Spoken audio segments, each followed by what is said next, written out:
Welcome to Spooky Saturdays. I am your hostess, the Reading Dragon.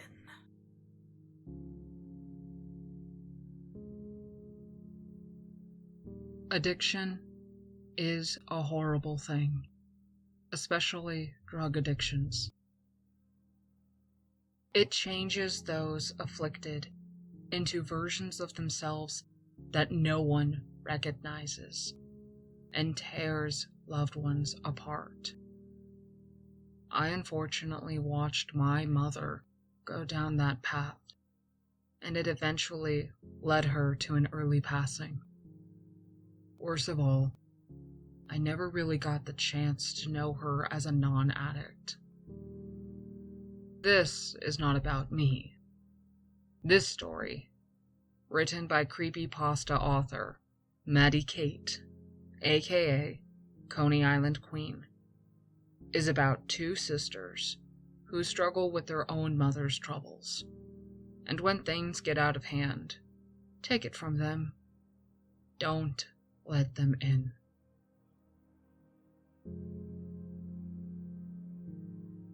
Addiction took our mother slowly, rocked her through it, and sung her to sleep sunk deep into the mattress on her bed. When her back teeth fell out, she left them on the side of the bathtub. I was 7, and I kept them in a matchbox.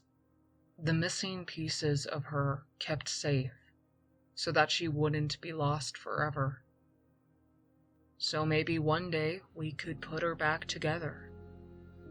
Our house fell around us, and we tried our best to raise ourselves. The ceilings had water damage, the bottom stairs had dry rot, and in the winters, the radiators bled rust. But it was still our house, and Annie made it a home. My sister, Annie, mothered me, with lopsided band-aids on bruised knees and lukewarm microwave meals. She told me ghost stories and didn't mind when I crawled into her bed later on, too scared to sleep alone. She taught me to dance, barefoot on the living room carpet, music channel on full volume on the TV, shaking our pre-adolescent hips. She always let me shower first so that I could enjoy the hot water, and never complained when she had to make do with the cold. She brushed my hair every day before school, even when I screamed and hit her when she caught the tangles. Annie was dark-haired like her father, whoever he had been, but I was blonde. Annie was desperate to be blonde too, like Marilyn Monroe. Like Mom. I think she thought it would make them closer, remind Mom less of her dad. I'd give anything for her to have her hands in my hair one more time, even if it hurt. She moved to New York when I turned 18 and never came back. I still dream about her sometimes. Keeping up with our mother was impossible, and we learned from a young age that we would always be left behind. It didn't make it any easier. When she was drinking light, she was radiant and would wake us up at 3 a.m. with pancakes dripping in cherry syrup. Sometimes, when the weather was right, and she'd had enough being drunk alone, she would call our school up and tell them we had both come down with summer sickness, and we'd drive to the beach instead. I remember being 9 years old in the back seat of the car, coming home after one of our ocean days, sucking the salt from my fingers. Annie had just dyed her hair blonde, her best friend Jane helping her bend over our kitchen sink. From behind, I couldn't tell who was the mother and who was the daughter, radio up and windows down, blowing the sky inside. When she was drinking heavily, she'd be out all night, hair piled up like a beauty queen, eyes glazed over and ringed with glitter and black. Sometimes she'd be gone a day or two. She would never give us advance notice. One day we'd just wake up to an empty house, with the fridge packed full and a post-it note on its door, complete with a smear of Mom's lipstick in the outline of a kiss, telling us she'd be back soon. Sometimes she'd bring guys home, filling the table with beer cans and ashtrays, smoke up to the ceiling. Mom, lost in the haze. We'd sleep with pillows over our heads, trying to drown out the music they would blast all night, and wake up to strangers at our kitchen table in the morning asking us where we kept the coffee. When Mom drank too little, she fell apart. She wouldn't buy food, and the refrigerator went bare. She'd chain smoke, leaving cigarette burns on the wallpaper up by the stairs, like the walls were sick and decaying. She barely slept, walking around with blue half-moons under her eyes, knuckles raw. She would scream at the slightest thing. I remember once when I spilled a glass of juice on the couch. She looked over at me with dead eyes and dragged me off onto the carpet and then took every single cushion off the couch and into the backyard and set them on fire. Annie went to watch a while from the window and then sat next to me on the floor, backs pressed against the skeleton of the seats, head resting in the crater of my collarbones. It was the worst when Mom drank too much. She'd laugh too loudly and too long at anything and everything, until her mouth started to shake and she began to cry into her cereal at the breakfast table. Annie shut down when Mom was like this, going somewhere deep inside herself where no one could hurt her. She'd stay up until the morning watching old black and white movies on TV, whispering the lines she knew by heart like prayers. When I was 5 years old, I'd cry when I'd find my mom passed out on her bed, sure she would never wake up. Annie would wipe my tears and tell me she was only sleeping, like the princesses in my storybook. We'd sit on Mom's bed together and wait for her to wake up. When we were older, I was the one who would pick Mom up off the bathroom floor again and again, and Annie would put her to bed, smoothing her hair off her face, wiping the vomit from her mouth, and changing her clothes if she'd pissed herself. Watching them then, there was no doubt that Annie was the mother now. It was October, and I was 13. Annie, 16. It was a Wednesday night, and Mom had been gone for 2 days. She'd called us that morning from a payphone, voice slurring, telling us she was having the best time with all her new friends, and that she hoped we were doing fine. When she asked me if I was having a good birthday, I hung up on her. My birthday had been the day before. Annie had given me a pile of presents, strawberry lip gloss and glittery nail polishes. I didn't ask where she'd gotten the money for them. I didn't care. We'd taken the bus to the beach with Jane and ate the birthday cake she had made for me, sand getting into the frosting. It tasted like sweetness in the sea, and I savored every bite and scrape of sugar against my teeth. We watched the sun go down, Annie snapping grainy photos on her Nokia as I blew out my candles, wishing over and over that Mom wouldn't come home, that she'd stay gone this time. But that Wednesday night, Annie and I weren't speaking. Anger hung heavy between us, seeping through the floorboards. It began when she tripped at the bottom of the stairs. We'd both laughed, Annie throwing her head back, the gap between her teeth catching the light. When I'd bent to pick her up, I felt her breath, warm against the freckles on my cheeks.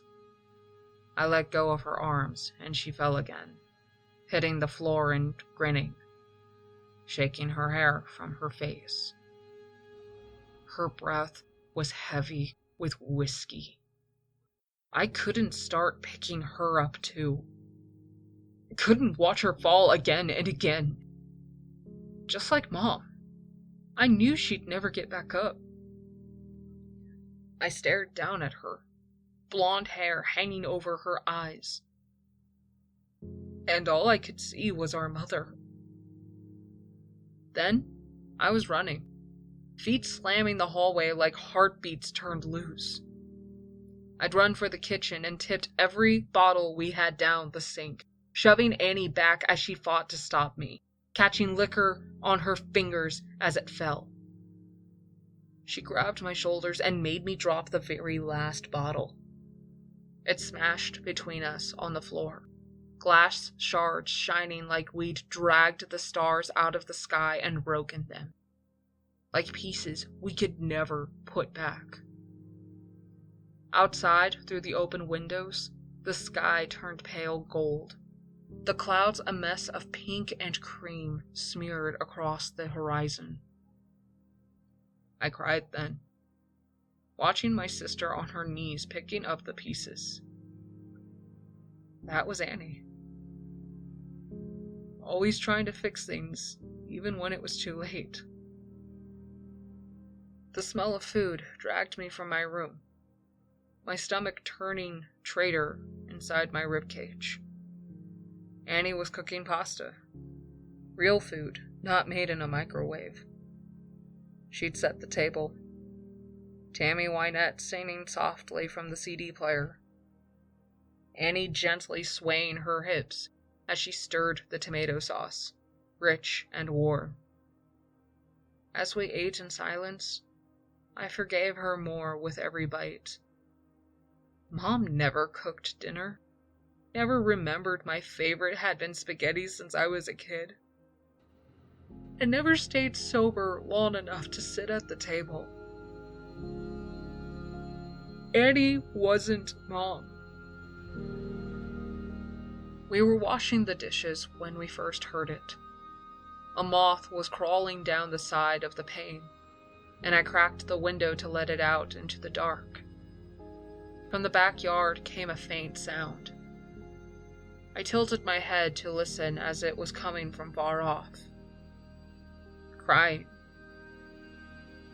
I figured it was Mika, the 2-year-old next door, having a tantrum loud enough for us to catch. Or maybe even Lucky Strike, the cat that belonged to the junkies down the street, begging for food like he sometimes did. I always wanted to feed him when he came around, winding over my ankles. But Annie always stopped me, saying once you started giving, they'd never stop taking. Looking back, I don't think she was talking about the cat. Annie flipped the Christmas lights strung up around the porch. and we sat on the plastic beach chairs watching the skies. When we were little, we'd sit outside, and Annie would tell me the names of all the constellations and the stories of how they came to be hung up in the night sky. I had to grow up before I realized she'd made them all up as we went along. It was a game we still liked to play now, making up ridiculous stories for the shapes we could pick out. Ah, yes, that one there is the Coors Light. It got there when God dropped it out of his convertible window and never picked it up, she said, nodding sagely and hiding her smile. Of course, I said, waving my hands and pointing up past the power lines. Right next to the ashtray, left there by angels on a smoke break. Yeah, they say if you wish on it, all your dreams will come true, said Annie with a grin. Then she stopped laughing, and her voice grew quiet, face tilted up to all those dead stars. Let's wish, Emmy. Let's wish. So we did. The sound of wailing interrupted us. It was closer this time, and definitely human. We turned to one another in confusion. Annie shrugged, and I squinted into the black. It sounded like a baby.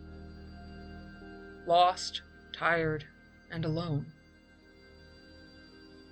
It must be Mika, I said, slowly getting to my feet.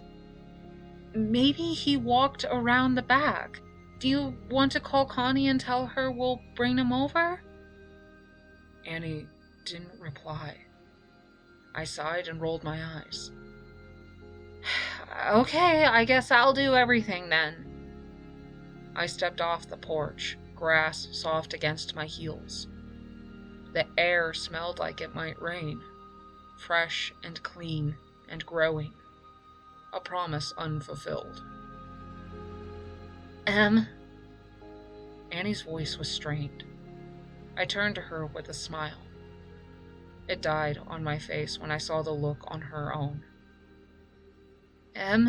Get inside now. She was staring out into the dark, past me, and opening the door with one hand behind her, fingers fumbling on the latch. I froze, barefoot in the dirt. I'd glimpsed what she was looking at. In the bushes by the back fence, someone was crouching with their knees tucked up neatly under his chin, and his arms wrapped around his legs. His mouth was agape, softly opening and closing as he cried, like a child lost in the dark. No, not like a child. More like someone pretending, mimicking the sound under cover of darkness. Suddenly, they straightened their back, snapping upright, face still obscured by shadow. They were tall and slim, extraordinarily thin by human standards. Panic made me move, carried forward by animal instincts left over from a time when people still lived in nature. I was faster than Annie, dragging her inside and slamming the door behind us, hearing it bounce on its hinges as I locked it. We watched as the person slowly approached the house with long, deliberate strides. Annie reached for my hand, holding me tight, and turned me to face her, holding my shoulders. Don't turn around, Emmy. Don't turn around. Instinctively, I started to look over my shoulder into the gloom. Annie grabbed my face hard and shook her head. I knew then she was serious. Her voice cracked, and she cleared her throat, gripping my hand tight enough to hurt, nails digging in, grounding herself. I looked down at our interlocked fingers, both of us born of the same bones. I'm going to call the cops, and everything is going to be... Her voice faltered, stuttering. Tears spilled over her lashes. Annie never cried. Your phone's on the porch, she whispered, and bile crawled its way up my throat. Her phone was upstairs, charging. A soft tapping filled the silence. Annie turned wide-eyed to the window. It was the sound of someone's forehead slowly and repeatedly bumping against the glass. Then the blows accelerated, gaining in both speed and strength, skin meeting glass until they were slamming into the window hard enough to shake the panes. A moment later, the tapping stopped, and I was about to ask Annie if I could look now, when she screamed, followed by the sound of cracking glass and a tremendous crash. Whoever was in our yard had just smashed their face hard enough into the window to shatter it. We ran up the stairs 2 steps at a time, skipping the rotted ones out of habit. I turned to look behind me once, and Annie yanked my face back before I could see. The sound of glass breaking echoed behind us as we made it to the bathroom and locked the door. A weak, mewling cry, like that of an infant calling for its mother, filled the hallway, trapped between the walls and entryways. Annie threw her back against the door, feet jammed up against the bathtub, clutching a knife she had grabbed from the kitchen. I joined her, shoulder to shoulder, and did the same. Slow footsteps started on the stairs, calculated and casual. The crying took on a mocking quality, resembling laughter, arriving in short, shrill bursts of sound followed by a high-pitched giggling. Then silence, only to start again a moment later. The first door on the upstairs floor was my bedroom, and we heard the distinct sound of it slamming open. They were looking for us. What the fuck is going on? I asked Annie, not even bothering to brush away the tears that I couldn't keep from falling. I watched my sister pick herself up off the floor and brace her hands on the door as we heard the sound of a second door slamming open. Mom's room. The next room on the hallway was the bathroom. Annie pulled me to my feet and handed me the knife. I shook my head and pushed it back to her, terrified of what would happen if I had to use it. Annie shoved me and pressed the knife into my hands, thumb pressing hard enough along the edge to draw blood. I watched a winding road of crimson rivulets cascading down her wrist. In spite of the pain, Annie continued pushing the blade into my hands. Finally, I took it from her. Something slammed against the wall that Mom's room shared with the bathroom. A high-pitched howl followed. I held my breath and felt my heart beating frantically in the base of my throat. I'm going to get the phone from my room, my sister said. I shook my head dramatically in protest. Before I could say a word, Annie clamped my hand over my mouth. I could taste the blood on her hand, salty and sweet, like birthday cake by the ocean. Yes, I'm going to get the phone, and I'm going to call the cops. We're going to be okay. I shook my head again. It's the only way, Annie insisted.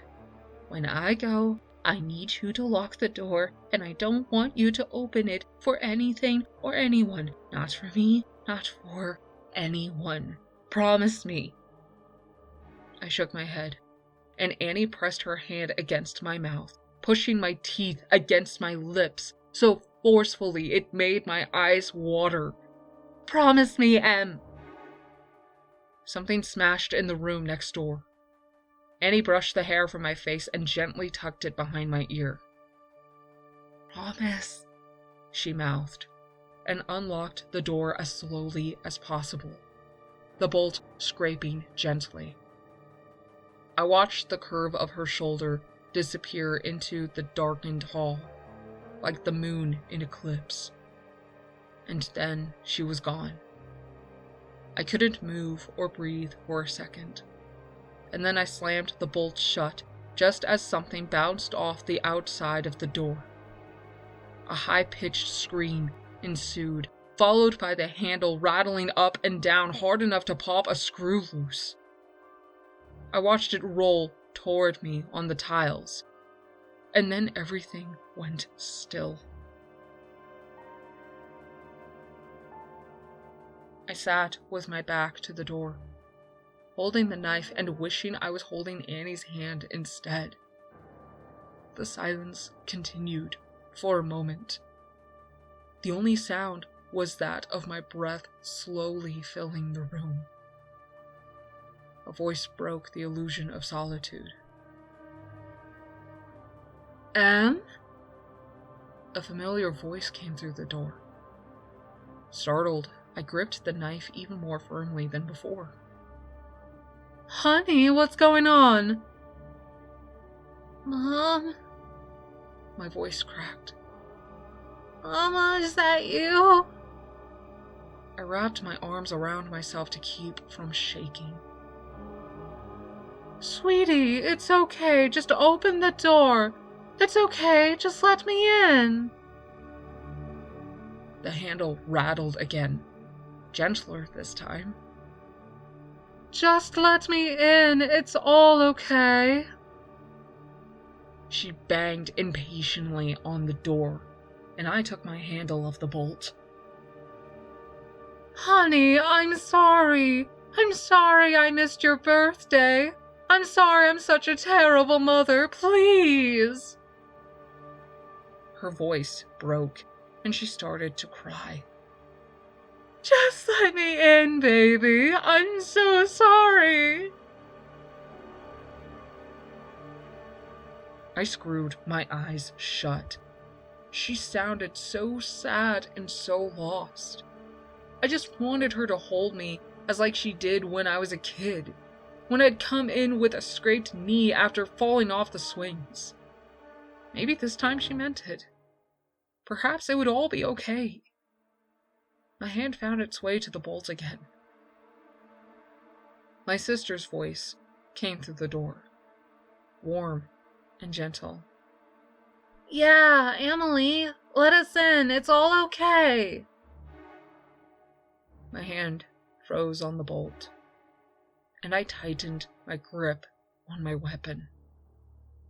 Annie never called me by my full name. A hand banged on the door, handle rattling. "Emily, let us in!" Annie's voice became low and guttural, followed by the same shrill giggles from before. Mom spoke now, pleading and crying, her voice growing louder and louder. "Let us in! Let us in! Let us in!" She shouted over and over again, punctuated by her fist on the door. I thought about bedtime stories, and all the demons and monsters we pray never crawl out from under our beds. "That's not my sister, and you're not my mother!" I screamed through the door, hands over my head.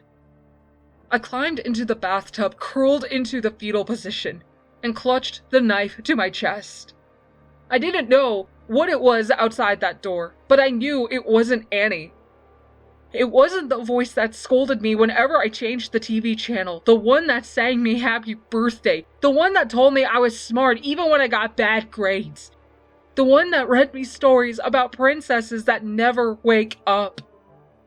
It wasn't human. Bangs and yells came from upstairs, followed by the footsteps of people running.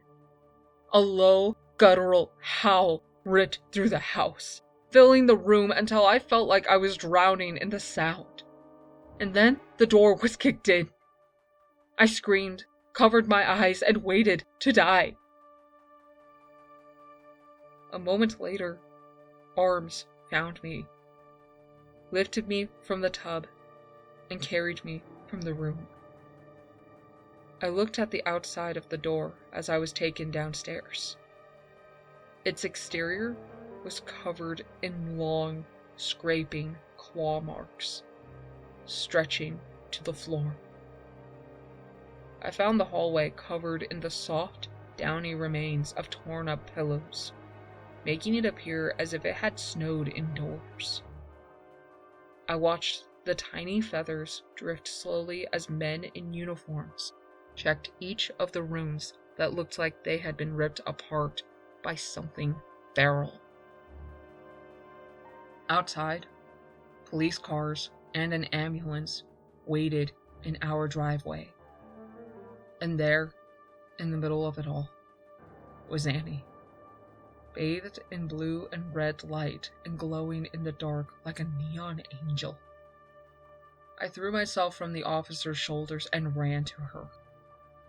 Then I held us both together, broken pieces and all, standing under all those constellations we'd concocted. Muffled screaming came from the ambulance, which rocked occasionally. Annie gently turned my head away, smiling so sadly it made my chest ache. I understood. It turns out there was no demon. No wild animal or bad men were trying to break in. It was just Mom, out of her mind on booze, drugs, and everything in between, coming to the end of a week-long binge. Something had finally broken inside her head, and this time, we couldn't put her back together. No matter how hard we tried. Sometimes, you fall one last time, and then never get back up. Annie had seen her rail-thin frame in the garden, blood dribbling from her mouth, track marks bulging on her forearms like unmapped roads. Desperate for one more hit, one more fix. She'd searched the kitchen for all the alcohol I'd thrown away, and when she hadn't found any, she went hunting for the stash hidden in the bathroom. She hadn't wanted me, just the drugs on the other side of the door. She'd been so high, she was able to mimic Annie's voice nearly perfectly. The real monsters are the ones that eat you alive slowly. The kind that comes in a bottle or a needle, or at the end of a long list of reasons why you can't get out of bed in the morning. Sometimes the monsters are the ones that raise you or love you the most. But it's up to you to let them in.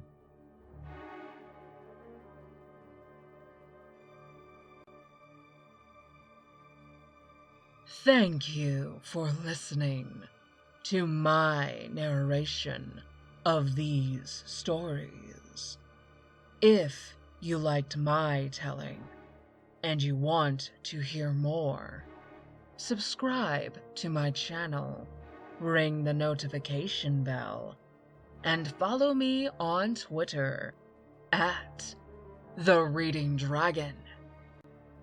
Link to my Twitter is always in the description, so that you can follow me and be notified as to when I have a new story to tell. Thank you again for listening to The Reading Dragon.